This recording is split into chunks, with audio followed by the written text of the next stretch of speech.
Hey there guys, Cameron Allen here, and welcome to this tutorial. Today we're going to be talking about how to spice up your soloing over dominant 7 chords by using the half-whole diminished scale. So I'm going to tell you all about the scale. We're going to talk about how it's constructed. We're going to look at why it's so useful over dominant 7 chords in particular, and I'm going to show you some ways that you can apply these ideas in a real soloing type situation. So as I just mentioned, this half-whole diminished scale is particularly useful over dominant 7 chords. Now, all of the examples in this tutorial are going to be based around an A dominant 7 tonality. So what is the half-whole diminished scale? Well, it's an 8-note scale, and it is made up of a series of half steps and whole steps that just alternate. So if my first note is A, then my next note is going to be B flat, that's up a half step, then I would go up a whole step to C, right? Then up a half step, then up a whole step, half step, whole step, half step, and then whole step again. And now we're back to our root where we started. So you end up getting 8 notes all together, and you're just alternating a half step, then a whole step, then a half step, then a whole step. So what does this give us in terms of scale formula? It ends up giving us this formula: 1, flat 2, sharp 2, 3, sharp 4, 5, 6, flat 7. So why does the scale work so well over dominant 7 chords? Well, let's take a look at a dominant 7 arpeggio. This just contains the notes of a dominant 7 chord, just played one at a time. So the formula here is 1, 3, 5, flat 7. So if I played that from A in one octave, it would look like this.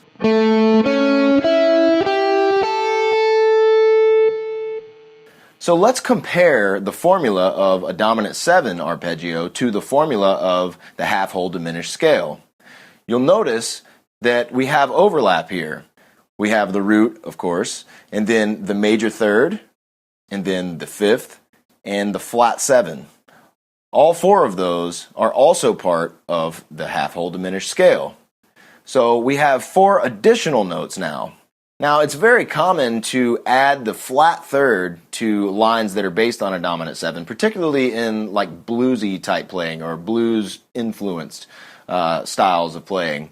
So rather than just playing an A7 arpeggio straight up, like you might add that flat third before the major third, which would give you something like this. Now, I just said we added the flat third. Well, that note, in this case, is C natural. We could think of that as a flat third, but in this context, we're going to call that a sharp 2. And you may notice that this is a part of the half-whole diminished scale formula. Now, another note that we could add to this that will still leave us sounding pretty well inside the standard sort of vocabulary is the natural 6th. So now we would have 1, sharp 2, 3, 5, 6, flat 7. And all of that sounds pretty standard so far. It sounds like notes that you would hear in ordinary bluesy phrasing over a dominant 7. It's the 2 remaining notes that really add the outside color here. So these 2 remaining notes are going to be the flat 2 and the sharp 4. The flat 2 is going to be found here, a half step above the root. So if this is our root, A, then B flat is going to be our flat 2. And our sharp 4 is going to be found here at D sharp. So now we have the entire half-whole diminished scale. We have 1, flat 2, sharp 2, 3, sharp 4, 5, 6, and flat 7. Now, one of the coolest things about this scale is that it is symmetrical, which means that it repeats at fixed intervals. In this case, it repeats in minor thirds. So it happens to lay out really nicely on the fretboard. A good way to get started with visualizing this scale shape on the neck is to just look at the first 4 strings. We get this really handy little pattern here. It's going to look like this.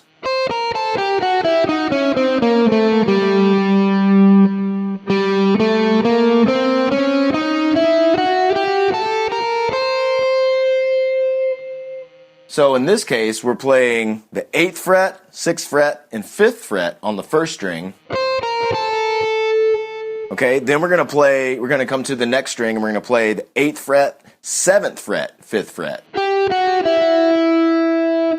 Then when we come to the third string, our pattern will look exactly like it did on the first string. So we're playing the 8th fret, 6th fret, and 5th fret. And then when we get to the fourth string, our pattern looks the same as it did on the second string. So we have the 8th fret, 7th fret, and 5th fret.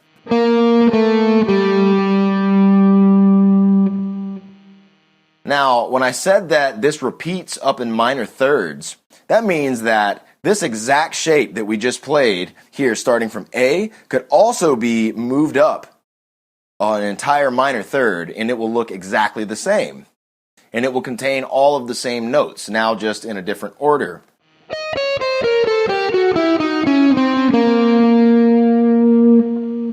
Then we could move it up again, another minor third.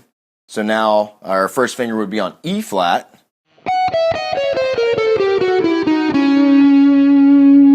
Then we could move it up one more minor third.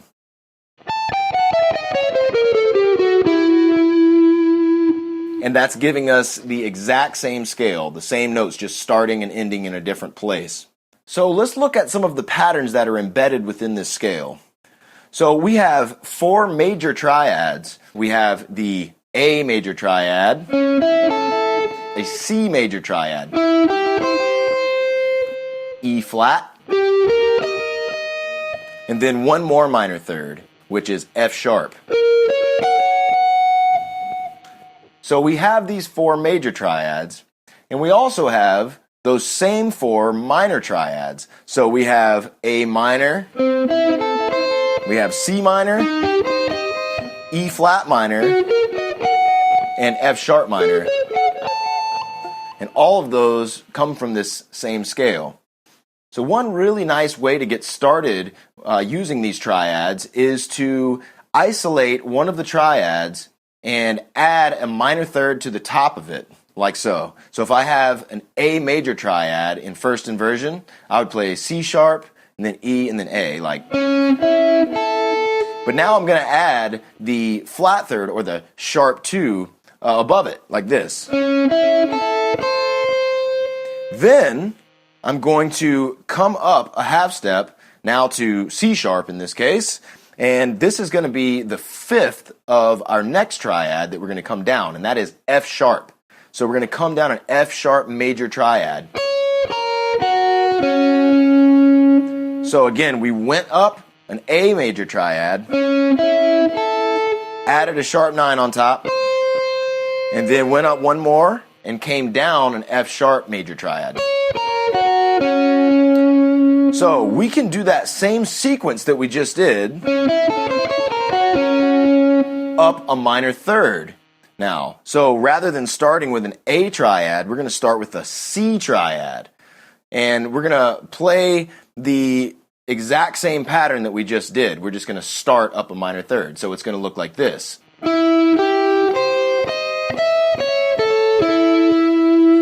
So now we went up C major, added the sharp 9 to it, then went up one more half step, and that became the 5th of our new triad. So now we're coming down A major. Up C, down A. And as you might have guessed, we can go up yet another minor third. This time we're going to be going up E flat, adding the sharp 9, and then coming down. This time we're coming down a C major triad. So altogether it's... And then we have one more minor third that we can go up. This time we would be at F sharp major on the way up, with the sharp 9 added, and then coming down E flat. So if I ran that entire thing starting at A and then going all the way up, it's going to go...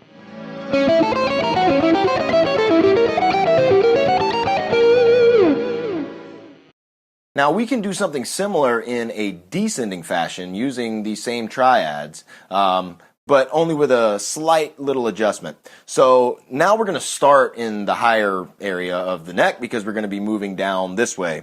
So at the end of the last example, we went up an F sharp major arpeggio, and then we came down E flat major. Well, this time we're going to go up an E flat major, and then we're going to come down F sharp minor. So it's going to look like this. Now, just as before, we can repeat this entire sequence in minor thirds. So if we started this time on E flat on the way up, now when we move this sequence, we're going to be starting on C. So we're going to go start on C, and then we're going to come down E flat minor. So we're going to get, and again, as before, this entire thing can just keep moving in minor thirds. So then the next one down would be going up an A major and then coming down C minor. And then we're going to go up an F sharp and come down A minor.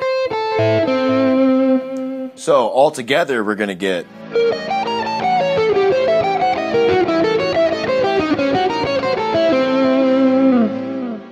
Now, if you look at that list of major triads that are found within this, we've got A, F sharp, C, and E flat.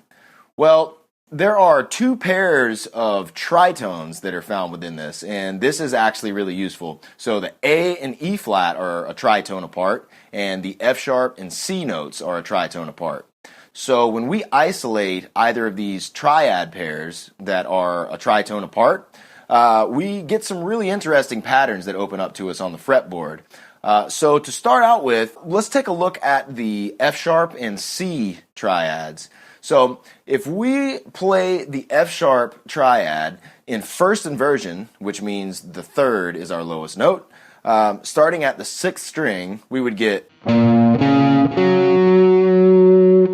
So that's an F sharp triad. That's the third, fifth root. Now, if we move to the first inversion form of a C triad, now we're going to have the exact same shape, just a tritone away. So if we play both of those together, we get. Then we could go up another tritone, play F sharp again, then move up one more tritone, and get C. So we've just gone F sharp, C, F sharp, C. F sharp, C. F sharp, C. Now, we can approach the first note of each one of those triads from a half step below.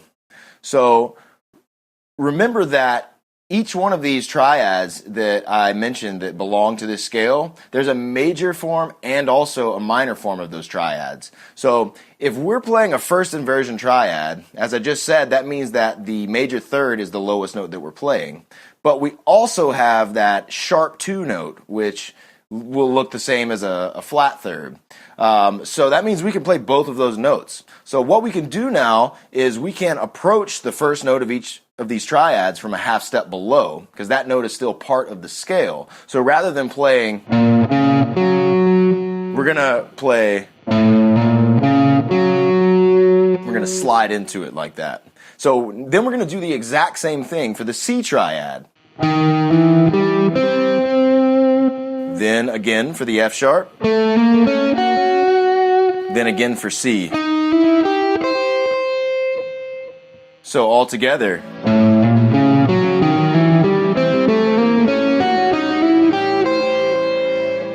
So now we can play that exact same pattern, but with the A and E flat triads instead of F sharp and C. So for A, I can start at this first inversion form, and I'll just slide into that first note from a half step below. Then I'll do the same thing here from this E flat triad. And then here at the A triad, and then E flat. So altogether, that one is going to sound like.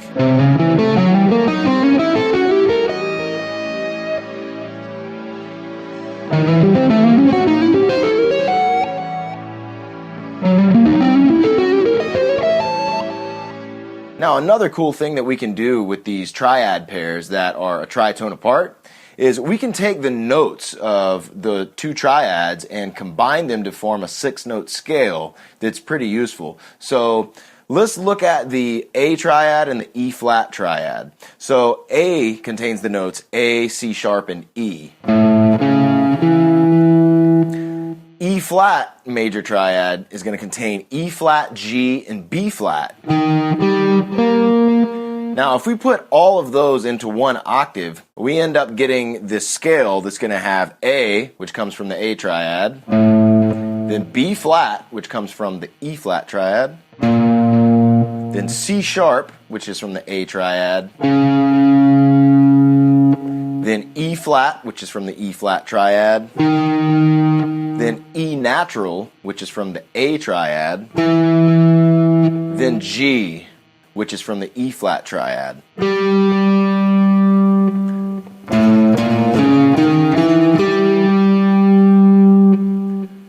So we end up with this very useful little shape where we're going to play G, A, B flat, then we're going to move up a tritone and play the same pattern, but now as C sharp, E flat, E natural.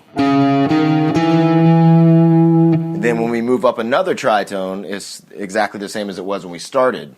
So it's G, A, B flat again. And then you just keep moving it up in tritones.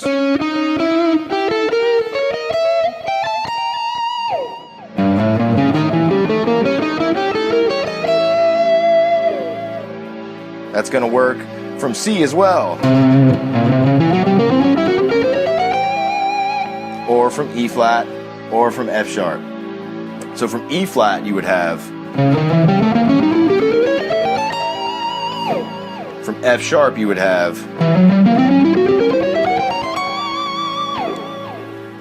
now within that you also get this little 4-note shape.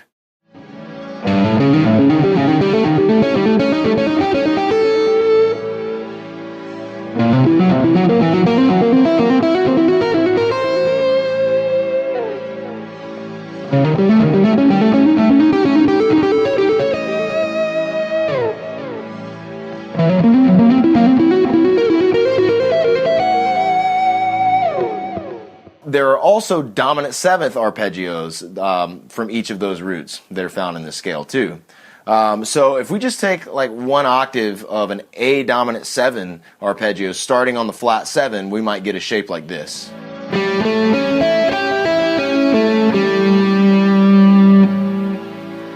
Now we can do that same thing from C and E flat and F sharp. So we can combine those together and get something like.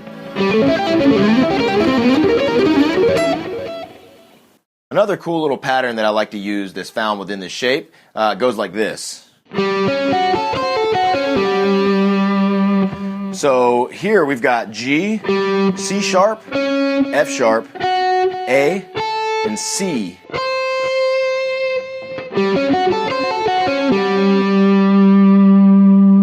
Now on either side of this arpeggio we can slide a half step. So I mean like from the low end of the arpeggio, so G, that was the lowest note we played here, we can slide down a half step here.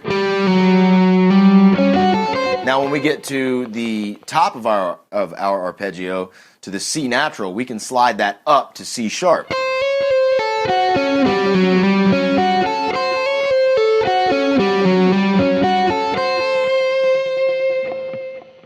And we can move this around in minor thirds, which means that this exact same shape is now going to work starting from this B flat note. So this is kind of built around, you know, our C shape here.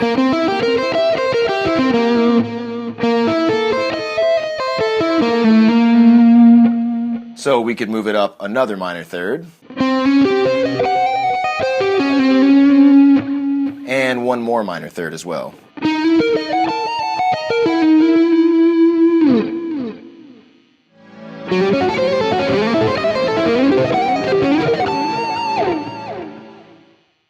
Now I'm going to show you some examples of how I might actually use the half whole diminished scale in a real soloing situation.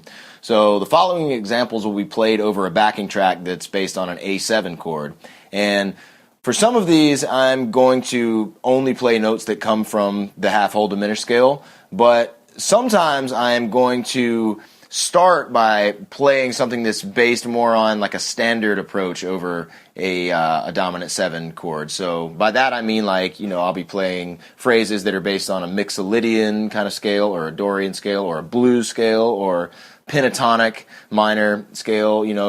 I consider these to be more of like an inside kind of standard way of approaching a dominant 7 chord.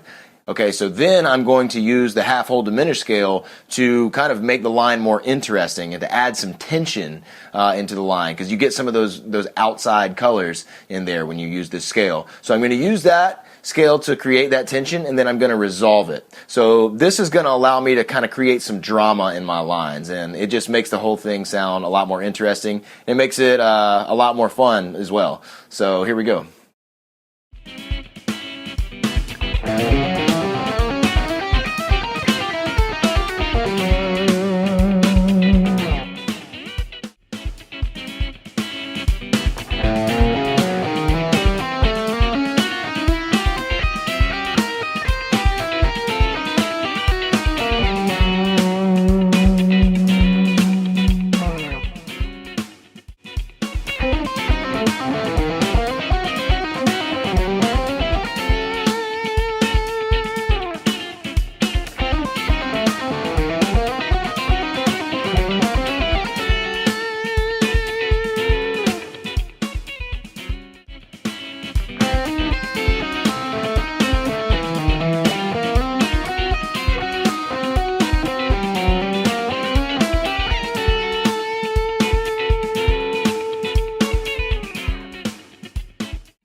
Okay guys, that's all for this tutorial. I hope you've had fun and I hope you find this information helpful.